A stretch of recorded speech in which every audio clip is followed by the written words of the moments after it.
BC కోటాపై చేతులు చేసిన కిషన్ రెడ్డి మహారాష్ట్రలోను ప్రభుత్వమే ఉన్న రిజర్వేషన్లపై ఏం చేయలేకపోయినాం 50% పరిమితి విధించింది కాంగ్రెసే హైకోర్టులో వాదన వినిపించడంతో రేవంత్ సర్కార్ విప్లవం అంటూ కిషన్ రెడ్డి చెప్పారు. ఇప్పుడు 103 సార్లు రాజ్యాంగ సవరణ చేసిరండి.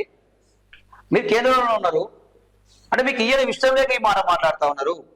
రాజ్యాంగ సవరణ చేసి 9 సెట్లో చేరిస్తే ఏ గొడవ లేదు, ఎవరు కోర్టులు కూడా అడ్డుపడవు.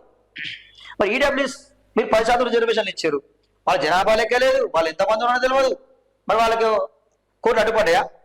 మీరు రాజ్యసభలో లోక్సభలో రాజ్యసభలో చట్టం చేసిరు, బిల్లు ప్రెసిడెంట్కి పంపారు, సంతకం పెట్టింది, బిల్లు పాస్ అయిపోయింది. సో ఇది మీ చేతిలో ఉన్నది. అంటే బీసీ రిజర్వేషన్లు మీకు ఇష్టం లేక ఈ కుట్ర బంతా ఉన్నారు. ఇప్పుడు వీళ్ళు ఏమంటారు? ఇక నిన్న మొన్న ఏం చెప్పారు?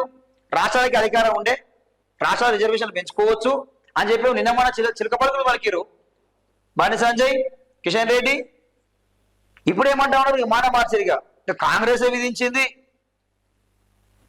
అది మేం కాదంటారు. మరి మీ అధికారం ఉన్నారు కదా, మీకు అవకాశం ఉంది కదా, ఎత్తేయండి. మరి 50% పరిమితిని ఎత్తేయండి. మన సుప్రీం కాన్స్టిట్యూషనే కదా, దాని లోపలే కదా న్యాయస్థానాలైనా ఏమైనా పనిచేసేది. సో మరి ఆ పని చేయండి. మీరు ఎన్ని దొంగ నాటకాలు ఎందుకు ఇవ్వడం ఇష్టం లేక అన్ని దొంగ నాటకాలు చేస్తా ఉన్నారు. అలాగే చెప్తా ఉన్నారు 3 పార్టీలు దొంగ పార్టీలు బీసీలు అన్యాయం చేశాయని చెప్పి. బీసీ వ్యతిరేక పార్టీలు ఇవి.